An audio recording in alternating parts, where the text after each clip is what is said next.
Lissabon, die Hauptstadt Portugals, liegt am Fluss Tejo. In der Stadt leben ungefähr 600.000 Menschen, im Großraum Lissabon sogar 2,8 Millionen. Gegründet wurde die Stadt von den Phöniziern um 1000 vor Christus, vermutlich weil die Mündung des Tejo der einzig große Naturhafen an der iberischen Atlantikküste ist.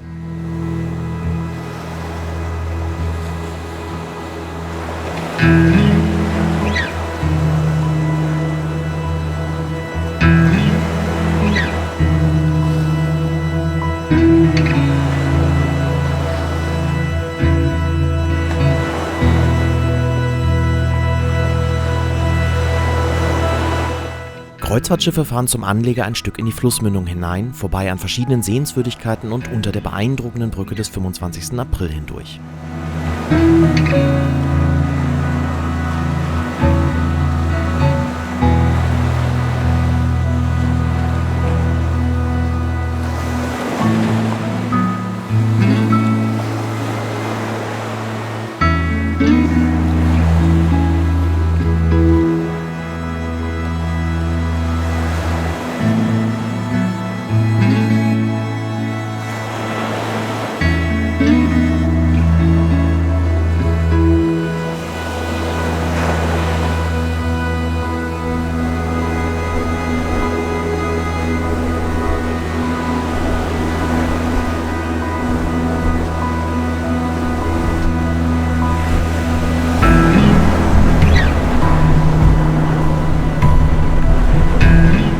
Die Brücke des 25. April ist die drittlängste Hängebrücke der Welt mit kombiniertem Straßen- und Eisenbahnverkehr.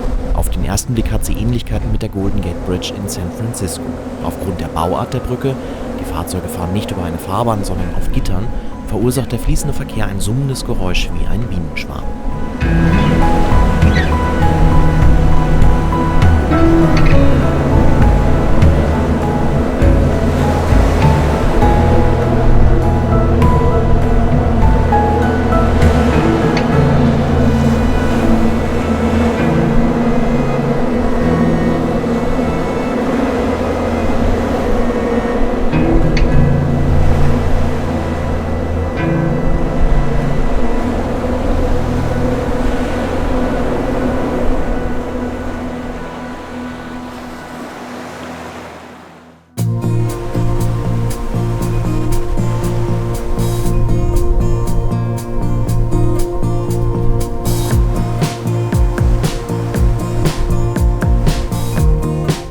Ein schweres Erdbeben im Jahr 1755 hat die Altstadt gezeichnet. Der abgesackte Teil zum Flussufer hin wurde am Reißbrett mit schnurgeraden Prachtstraßen wieder aufgebaut. Die höher gelegenen Stadtteile bezaubern mit ursprünglichen engen Gassen und verwundenen steilen Bergstraßen.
Hallo aus Portugal. Die AIDA Sol liegt heute in Lissabon. Wir haben uns letztes Jahr im Rahmen einer Kreuzfahrt 2 Tage Lissabon zu Gemüte geführt. Wir haben hier über Nacht gelegen und haben wirklich die volle Packung gemacht.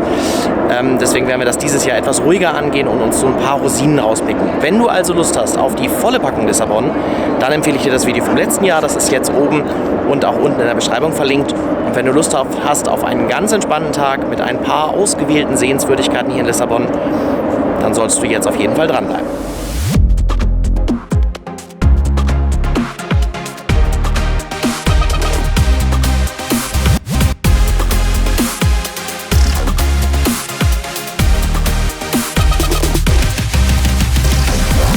Ich bin Sebastian on Tour und bei mir geht es um Reisen, Urlaub und alles, was dazugehört. Wenn du neu hier bist oder es bisher noch nicht getan hast, lass mir ein Abo da, schalte die Benachrichtigung ein und du wirst automatisch informiert, wenn hier ein neues Video online geht.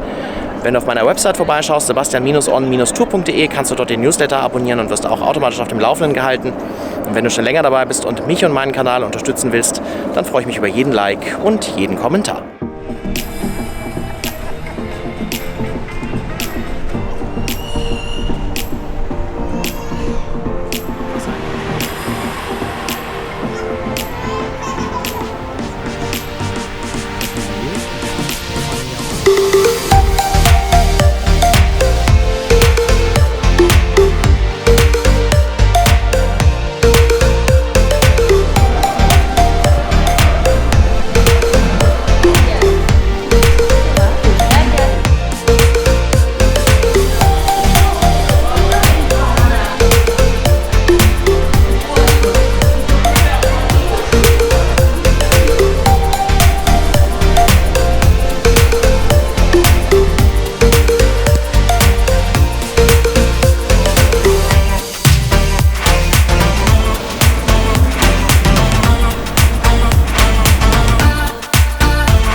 Vor dem Castello di San Jorge ist eigentlich immer eine Schlange. Kleiner Tipp, die Tickets kann man auch online kaufen und zwar nicht nur vorab, sondern auch wenn man vor Ort ist. Geht mit dem Smartphone, dauert 1 Minute, die Tickets erhält man per PDF und kann anschließend direkt an der Schlange vorbei zu den Drehkreuzen gehen. Das Castello di San Jorge ist eine Festungsanlage mit Burgruine. Schon die Phönizier, Karthager und Römer hatten auf diesem Hügel Befestigungsanlagen gebaut. Der Burgteil wurde von den Mauren erschaffen und 1147 im Zuge der christlichen Reconquista an die Portugiesen verloren. Er wurde danach jahrhundertelang als Königsburg, als Militärgarnison und als Nationalarchiv genutzt. 1755 wurde die Burg beim Erdbeben von Lissabon weitgehend zerstört. Erst in den 1930er Jahren wurde die Festung dann wieder aufgebaut, initiiert von dem Staatslenker und späteren Diktator António de Oliveira Salazar, um den Nationalstolz und die Unabhängigkeit Portugals zu feiern. Trotz der dunklen politischen Motive hat man vom Castelo de São Jorge eine fantastische Aussicht über Lissabon und den Tejo.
Der Mercado da Ribeira ist eine Markthalle, in der seit dem 19. Jahrhundert Fisch, Gemüse und Obst verkauft wird.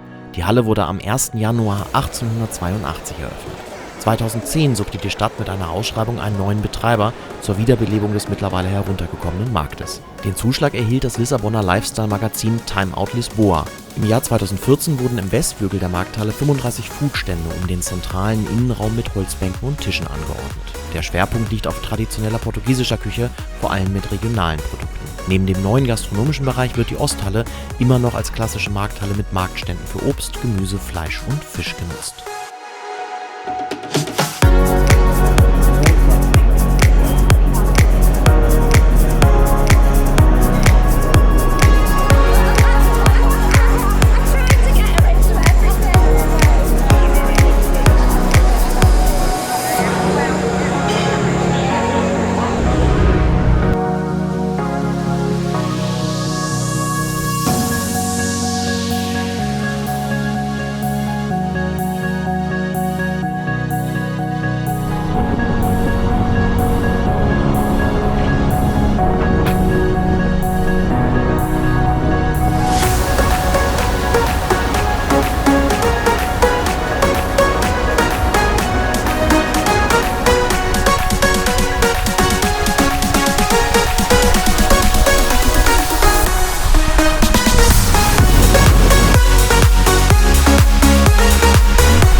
Der Cristo Rei ist eine Christusstatue im Lissabonner Stadtteil Almada, direkt an der Brücke des 25. April und gegenüber der Hauptstadt Lissabon.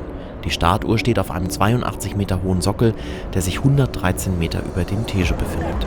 Die Statue selber ist dann auch nochmal 28 Meter hoch und damit die siebthöchste Christusstatue der Welt. Das Bauwerk ist inspiriert von der berühmten Christusstatue Cristo Redentor in Rio de Janeiro. Diese Statue ist mit 30 Metern nur 2 Meter höher als die Cristo Rei in Lissabon. Der Erzbischof von Lissabon brachte 1934 die Idee zur Statue von einem Besuch in Rio mit. Aber erst am 18. Dezember 1949 begann der Bau. Die Christusskulptur wurde vom portugiesischen Bildhauer Francisco Franco de Souza hergestellt. Nach rund 10 Jahren Bauzeit wurde die Statue am Pfingstsonntag, 17. Mai 1959 eingeweiht.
Das war unser Tag in Lissabon. Ich hoffe, es hat dir gefallen, auch wenn das jetzt nur eine kleine Auswahl an Sehenswürdigkeiten war. Wie gesagt, wenn du Bock hast auf die volle Packung Lissabon, dann empfehle ich dir mein Video vom letzten Jahr. Schau da doch mal rein. Ich würde mich auf jeden Fall freuen, wenn dir das Video vom heutigen Tage gefallen hat. Wenn das so sein sollte, weißt du, was du zu tun hast. Dann freue ich mich wie immer über einen Daumen nach oben unter diesem Video. Und wenn du Lust hast, auch in Zukunft dabei zu sein, wenn ich auf Reisen gehe, wenn ich Urlaub mache, dann lass mir auch gleich noch ein Abo da, schalte die Benachrichtigungen ein und du wirst automatisch informiert, wenn es hier weitergeht. Dann sehen wir uns nächsten Sonntag auf Lanzarote. Bis dann. Ciao.